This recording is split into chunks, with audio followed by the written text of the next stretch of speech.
Okay, welcome back. This next section is a little bit longer section for you, but a good portion of this section you've already done with through grade 9, and we're looking at graphs and how graphs work.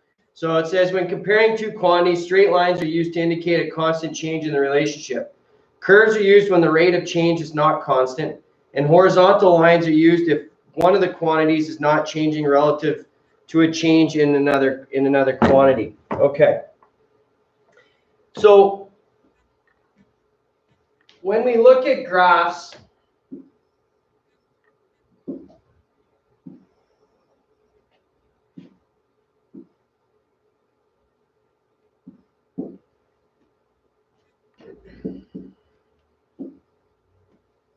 all right, when we look at graphs, our vertical axis is always the y and our x-axis is always the horizontal. When we're reading graphs, a good majority of the time, our time value goes on the bottom, okay? So some of the things that we have to do to label would be distance, and then I want to label the graph, so I know that this is distance or displacement maybe. This is my time.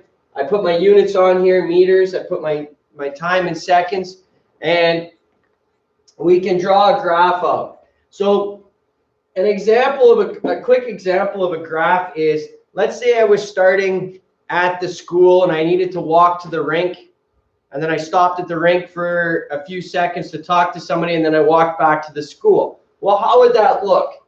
Well, if I was moving at a constant speed,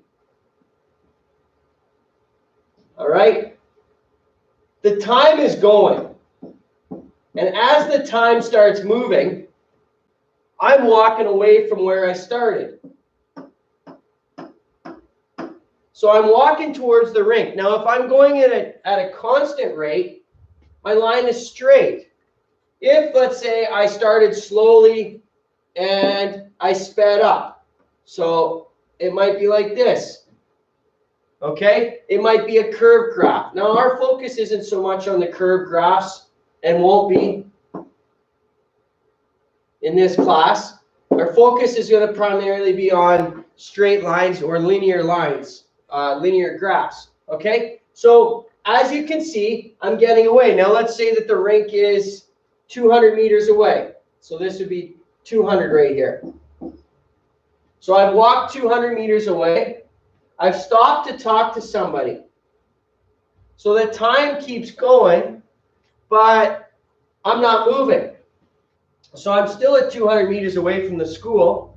And then I decide, well, it's time to go back. And I'm going to run back because I'm going to be late for class. So I run back towards the school. And you can see that my line is a little bit steeper than the line I started with. All right. So if I was walking, it would take me a little bit longer time to get to 200 meters. And if I started running back towards where I wanted, it might be a steeper line. Maybe I was tired and it took me longer to walk back to the school. Well, it could be way out here. It doesn't matter. But the point is,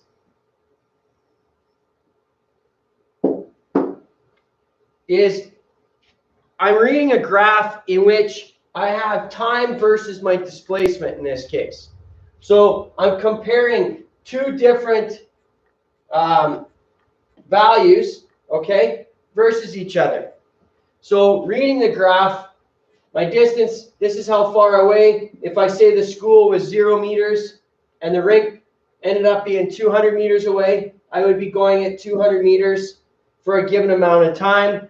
I stopped, therefore there's no more distance change, okay, because that's the vertical, there's no more distance change, but the time is changing. The time is still moving, and then I run back to the school, so I end up right where I started. Now let's say I ran past the school and I went all the way up to the hospital. So my graph could look something like that, where I've gone beyond the school and I ended up down here. But we'll get into those types of graphs a little bit later on. So to look at the first example on 6.1, it gives you two graphs.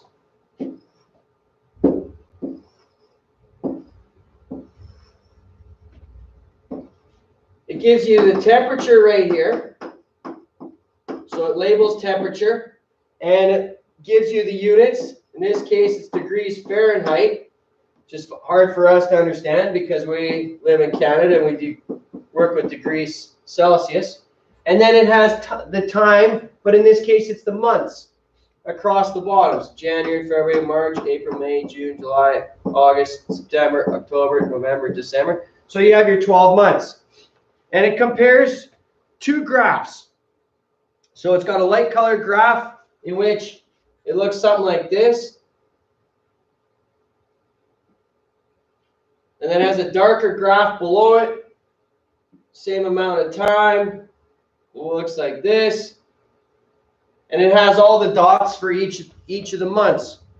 So it says travel guides often provide climate information such as the graph shown here. Travelers can use this information to plan their trips. So what might the curves represent? Well, these curves can represent a number of things. They could represent the highs, the lows, or maybe the averages for each of the months that we're talking about. So these could be average temperatures for those months. But we don't know that unless it specifies it. Okay? They could be the lows, the highs, whatever. But I have two different lines. So what does each line represent? Well, this could be two different locations. All right, that's a possibility. This could be a warmer climate. This could be a cooler climate. That's one thing that they would graph. That would make sense for a travel agent to graph, for sure. You could be looking at the low versus high in one area, but more than likely, if a travel agent is doing it, they're comparing the lows and the highs for somebody that wants to go on vacation. So it says, can you think of more than one explanation? Sure, we can. What would the points on the curves represent for each of your explanations? Well, like I said, these could be the low temperatures in one spot, the high temperatures in one spot. This can be the temperature in Florida, the average temperature in Florida. That could be the average temperature in Roblin, because lots of people want to come here, of course. All right, so those could be my highs. Those could be my differences in average temperatures over the given months. And it says, what assumptions can you make about the climate and location based on the shapes of the curves? Well, the assumption that we can make if we're comparing locations is that the red represents a much warmer climate and the blue represents a much cooler climate. Okay, so basically what you're having to do in 6.1 is read and then graph different situations based on information that's given to you. Okay, so you'll have to draw your own graphs out in this instance. Okay, so there's plenty for you to do in 6.1. 6.2 gets a little more advanced. So I'm just going to introduce it today. I will cover it again tomorrow. Relations can be represented in a variety of ways. You can use words, equations, table of values, ordered pairs, or graphs. These are different characteristics of relations used to describe them in more detail. Okay, so what you're working on is basing information on a relationship.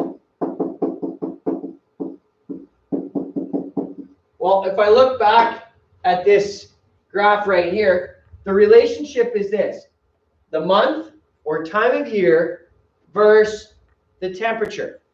And what's the relationship between the time of the year, all right, the month, and the temperature?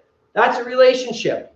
Anytime that you are graphing on an X and a Y axis, you're creating a relationship between the X value and the Y value on that axis.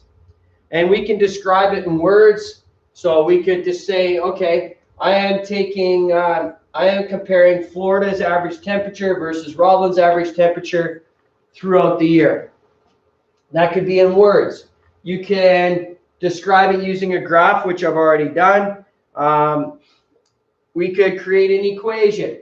All right. I may not create an equation necessarily for this graph because I'm using very specific months, but I might create an equation or use an equation to tell the difference between Fahrenheit and Celsius. All right. I might create that equation. So in 6.2, we get into relationships in which we base them on ordered pairs, words, equations, table of values, or graphs in this sense. So I'll go through the two examples with you tomorrow on 6.2. So what I would like you to do today, so most importantly today, is set up Microsoft Teams.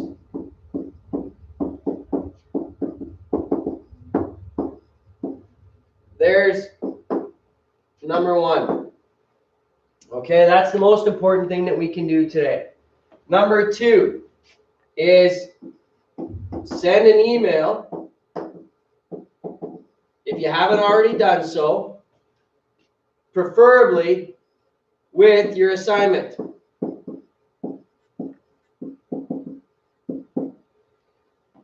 Okay, I want to see that assignment handed in. All right, or at least, at the very least, send me an email and say, hey, I'm following along here. This is where I'm at. Okay. And then the third thing that I want you to do today is go through and complete the questions on 6.1. Okay, so those are the three essential things that we want to complete today. Hopefully at some point this morning you'll look at this, and then we will have a team meeting. What time did I say that team meeting was?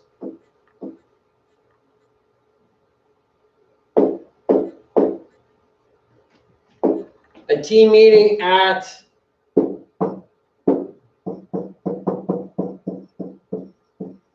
11:45 a.m. this morning. Okay, so I'd like to see as many people as we can get on there for 11:45.